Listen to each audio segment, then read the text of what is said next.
मी प्रीती. आवाज इंडिया मराठीमध्ये आपल्या सर्वांचं स्वागत आहे. ठाण्यातील बाळकुम येथील पालिकेच्या ग्लोबल इमारत परिसरात दादा भगवान परिवार, महावीर जैन ट्रस्ट आणि ठाणे महानगरपालिकेच्या संयुक्त विद्यमाने उभारण्यात आलेल्या त्रिमंदिराचे काम पूर्ण झालं आहे. या त्रिमंदिराच्या प्राणप्रतिष्ठा सोहळ्यानिमित्त रविवारी उपमुख्यमंत्री एकनाथ शिंदे यांनी मंदिराला भेट दिली.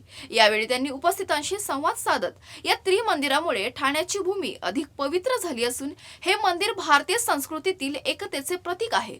हे त्रिमंदिर ठाण्यासह संपूर्ण विश्वाचं आध्यात्मिक केंद्र बनेल असं त्यांनी सांगितलं.